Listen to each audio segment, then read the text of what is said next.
Hanya kalau kita sebut Allah, Allah ini kalau secara tradisi itu bahasa Arab ya, bahasa Arab.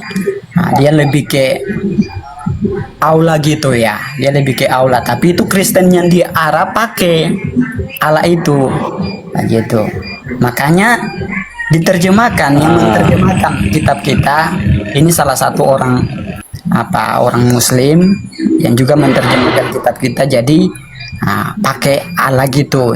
Jadi Allah yang kita kenal yaitu ya sama seperti Kristen yang di Arab juga pakai Allah. Itu. Tapi kalau bahasa Arabnya Allah gitu. Tapi kalau yang kita mau ke Israel atau Ibrani ya Elohim namanya gitu Pak. Kurang lebih begitu Pak. Iya, soalnya saya juga kan sedikit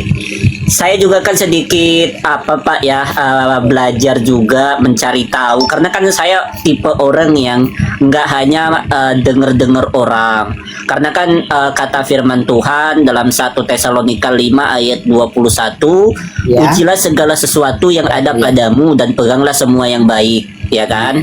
Ya. Nah, maka sebagai orang yang percaya, saya juga kan harus menaati firman Tuhan ini, yaitu saya harus mencari tahu. Oh, Nah, ketika saya mencari tahu nih Pak, ya kan? Ya. Ketika saya mencari tahu, misalnya nih, saya mencari tahu terlebih dahulu dari dasarnya nih, sebagai dasar dalam penerjemahan dalam bahasa Indonesia, itu kan adalah KBBI. Iya iya. Ya kan, KBBI.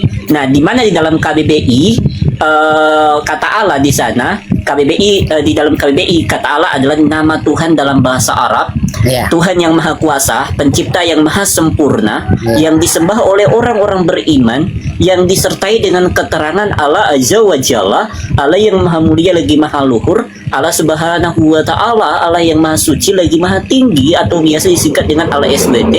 Dan insya Allah, jika Allah menghendaki, dan kata ini umumnya digunakan dalam kepercayaan Islam.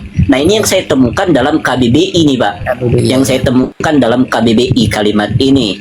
Nah, ketika saya cari tahu lagi nih dalam konteks Alkitab yang kita pakai, yaitu LAI, saya menemukan ketika saya beli TB2 itu saya dapat buku yang kecil, itu adalah penjelasan TB2, di mana di sana dijelaskan bahwa kata Allah bahwa di sana LAI ini, Alkitab LAI diterjemahkan berdasarkan EYD, ejaan yang disempurnakan, dan KBBI. Maka apa yang dituliskan KBBI itulah yang harus kita taati. Nah, dalam KBBI itu seperti tadi Pak. Nah, makanya saya pernah bingung nih. KBBI menerangkan bahwa kata Allah ini adalah nama Tuhan dalam bahasa Arab yang mempunyai keterangan seperti tadi itu, Allah Azza wa Jalla, Allah Subhanahu wa Ta'ala, dan insya Allah. Nah, ini digunakan dalam kepercayaan Islam. Jadi saya mendapatkan poin bahwa apa yang diklaim orang itu tidak sepenuhnya salah, gitu loh, ketika dikatakan Allah ini punyanya teman-teman Islam. Nah, terkait apa yang Bapak bilang tadi juga mengenai orang Kristen Arab, saya juga mencari tahu sedikit demi sedikit. Misalnya dalam kepercayaan Kristen Arab, saya mempunyai namanya Alkitabul Muqaddas, Alkitab dalam berbahasa Arab, di mana di sana saya temukan tidak ada kata Allah ternyata Pak. Misalnya dalam Alkitabul Muqaddas yang digunakan di Arab Timur, di sana dalam Genesis 1 ayat 1 atau Kejadian 1 ayat 1, kan dalam bahasa Ibraninya menggunakan Bereshit bara Elohim, Etcha Shamaim, fi Etcha Aretz, ya kan, dalam bahasa Ibrani. Nah, tapi kalau dalam bahasa Arab menggunakan fi'il badi khalaqu al-ilahu samawati wal ard, menggunakan al-ilahu Pak, bukan menggunakan Allah atau Allah itu. Dari Arab Selatan, Alkitabul Muqaddas yang digunakan di Arab Selatan itu menggunakan fi'il badi khalaqu al-rab samawati wal ard. Di sana menggunakan al-rab, sang penguasa, atau al-ilahu itu adalah sang Tuhan. Nah, nggak ada ternyata Alkitabul Muqaddas, Alkitab yang digunakan dalam kekristenan Arab itu menggunakan kata Allah nih Pak. Nah, Iya, makanya itu saya bingung nih, Pak, ketika di kekristenan di tanah Nusantara ini, di Indonesia ini, ini Iya. justru malah menggunakan kata Allah ini, Pak. Gitu loh, Pak. Silakan. Jadi artinya gini Pak, kembali ke iman seseorang ya. Kalau aku ya, kembali ke iman seseorang. Contohnya lah Bapak ya. Bapak ini sekarang Tuhan mana yang Bapak akui begitu sebutannya, Allah atau yang lain gitu. Nah, gitu. Karena itu yang menjadi ukuran kita. Tapi perlu kita juga belajar kan, belajar tentang kebenaran firman Tuhan. Karena banyak ini sudah revisi-revisi Alkitab kita, nah, yang membuat kita supaya ada yang juga bingung kenapa di lay seperti ini, ya kan? Lay seperti ini atau apa terjemahan baru seperti ini, ada juga namanya ILT 3, ILT 4 itu seperti ini. Nah, dia menggunakan Elohim begitu. Tetapi apakah kita beriman ini, kita berimannya kemana gitu? Berimannya ke Tuhan mana ini yang kita harus tahu gitu Pak. Bapak tadi menyebutkan tentang ILT 3. Bapak menggunakan ILT 3 juga kah atau bagaimana tuh, Pak? Iya, aku juga menggunakan ILT 3. Oh, menggunakan ILT 3 juga. Oh iya ya. Nah, kalau Bapak berbicara tentang iman, ya tentu iman itu harus kita apa juga ya kan. Tapi Iya. iman itu kan harus disertai dengan ketaatan terhadap firman Iya. Tuhan. Betul, betul. Ya kan? Ketaatan tentang firman Tuhan. Nah, kalau kita lihat dalam firman Tuhan nih Pak ya kan, dalam Iya. Keluaran 23 ayat 13 misalnya Pak ya, di sana kan Iya. dikatakan, dengan segala hal yang kufirmankan kepadamu, haruslah engkau berwaspada. Janganlah nama ilah-ilah lain kamu panggil, dan hal itu janganlah terdengar dari dalam mulutmu. Nah, nggak boleh nih keluar dari mulut kita nama ilah-ilah yang lain. Kenapa? Kenapa? Karena 1 Tawarik 16 ayat 26 kan di sana dikatakan, Pak. Iya, Sebab semua ilah bangsa-bangsa adalah berhala, tetapi Yahweh lah yang telah menjadikan langit. Ini kan kalau dalam ILT kan, ILT 3. Yahweh lah yang telah menjadikan langit. Nah, kita tahu bahwa nama Tuhan kita juga sudah dinyatakan nih Pak dalam firman Tuhan. Lalu kenapa kita di Indonesia ini justru malah seperti yang saya bilang tadi, menggunakan kata Allah itu? Iya. Ya kan? Karena kan ini udah diingatkan dalam firman Tuhan, jangan, ya kan? Misalnya lagi, saya bisa kasih contoh lagi. Dalam Ulangan 8 ayat 14. Janganlah kamu melupakan nama Yahweh Elohimmu dan mengikuti ilah-ilah yang lain.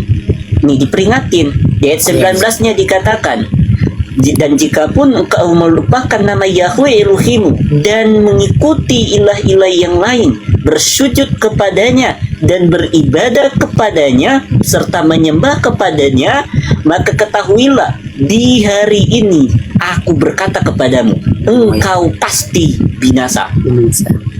Nah, di sini ada peringatan keras daripada Tuhan itu, yaitu kita jangan sampai mengikuti ilah-ilah yang lain, bersujud, beribadah dan menyembah kepada ilah-ilah yang lain itu.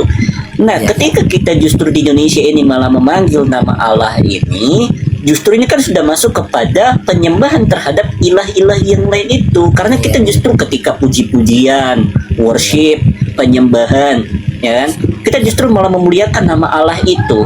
Contoh dalam TBLAI, Mazmur 48 ayatnya yang ke-11 misalnya, dalam TBLAI di sana dikatakan apa? Demikianlah namamu ya Allah akan tetap masyhur dari ujung bumi yang satu ke ujung bumi yang lain. Yang dimasyhurkan adalah nama Allah, Pak. Iya, Gitu loh, Pak. Silakan. Itu gimana tuh menurut Bapak? Ya, kalau menurut aku sih ya, aku sih pegangnya ILT 3 ya, ILT 3. Jadi aku lebih ke Elohim, Yahweh gitu. Tetapi kalau yang menggunakan Allah ini ya itulah kembali ke kita bilang, kalau menurut firman ya, kebenaran itu harus kita kembalikan. Artinya kembali kepada kebenaran yang sebenarnya. Ya, Tuhan mana yang harus kita sembah, Tuhan dari mana asalnya, gitu. Karena ah, oleh kebenaran itu kita bisa ah, dapat percaya dengan kebenaran yang pasti. Artinya saya tidak bisa bilang yang pakai Allah ini seperti apa, tetapi kalau lewat firman Tuhan yang kita sembah ya Tuhannya Israel yang disebut Elohim.